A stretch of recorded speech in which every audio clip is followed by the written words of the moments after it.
It's now time to talk about what a displacement map actually is. We've been mentioning this a couple of times throughout the series, and we're probably going to mention it a fair few times more. And the displacement map is essentially the difference from the model on the left to the model on the right.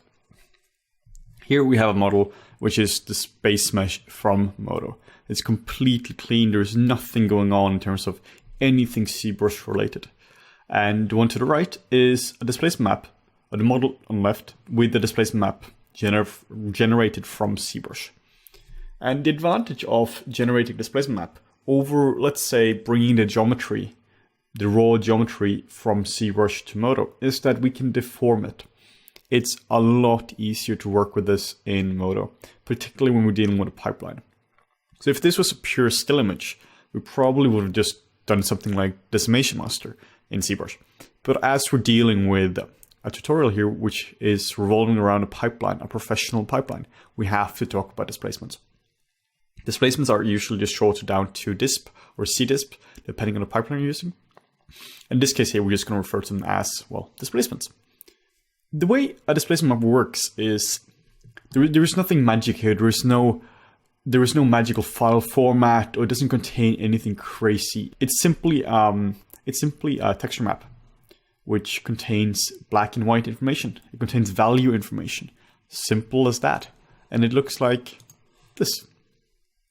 Once you bring this into something like a Nuke or Photoshop, we can now see our displacement map. And this is a generated displacement map. And the reason I'm showing this as black now, and the reason I'm showing you this now, is because people panic. They open up their maps to review them, and they're panicking like crazy because something screwed up, right? You know, it's black. It's not supposed to be black. We're on the details. The reason is because in ZBrush, we are setting our mid value to 0. This means that the bottom level where nothing is going on is 0.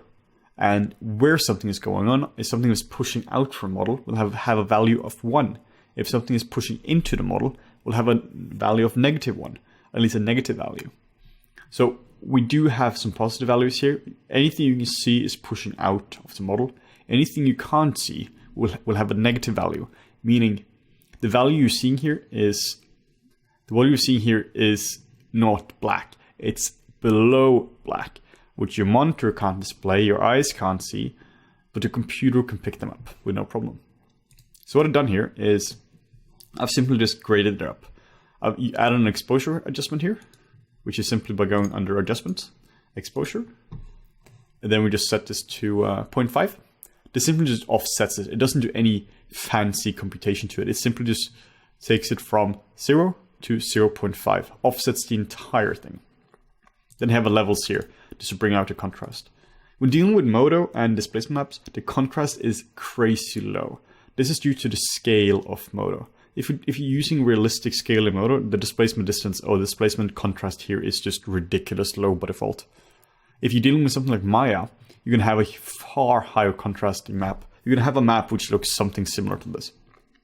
That said, this does not matter one bit for us. We're not going to modify our disp map at all in post like this. We have a chapter in Nuke where you can do some small tweaks to it. You can add in some color map, some details from color map and all that kind of stuff.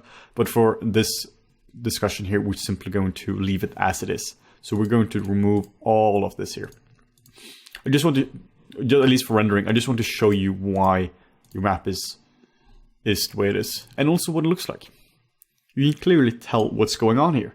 So everything which is black here is going to push into the model, and anything which is bright is going to push out of the model. So this is, if you're holding down the Alt key, you're going to get this like carved result in here. So essentially, everything you're doing in ZBrush is pretty much just hand painting. You can see here, this is the final result here. This is just soft hand painting in general. There is nothing magical about ZBrush. It doesn't do anything fancy. It's essentially just really interactive and smooth hand painting. So you could get results like this from doing painting by hand in something like Mari or Photoshop. And that's a really valid technique as well. That's something you can use. You can convert your color maps and your diffuse texture and whatnot, whatever you want to call them, into displacement maps, which is extremely powerful. That's far beyond the scope of this tutorial here, but I just want to make you aware that displacement maps is not just from ZBrush. You can very easily convert a regular texture map into a displacement map just to really get out some extra details of it. This is something we do a lot professionally in VFX. We really take our color maps and we squeeze out as much displacement as we can. And then we would take it into Nuke and we would blend these two together. And we do have a video on that as well.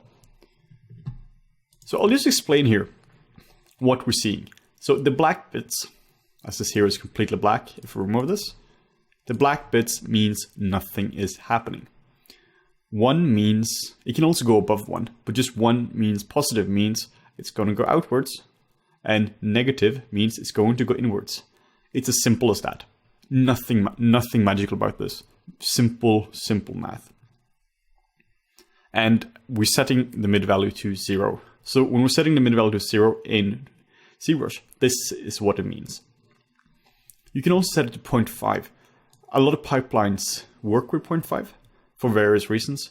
I think it's really nice to work with 0.5 because then you can see what you're doing. But it's no problem at all to keep this at 0. It's easier to keep the mid value at 0 in Modo because that's just the way it works by default. So I would recommend just keeping this at 0.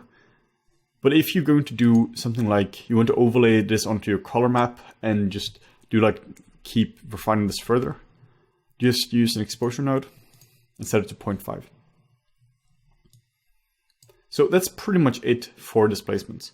Just to sum it up, a displacement map is essentially this. A displacement map is simply taking our boring gray model from ZBrush, from Modo, and giving it all this like nice sculpted details. And the reason we do this is, and not just exporting a geometry, is because we can deform this very easily. So this is used a lot in production.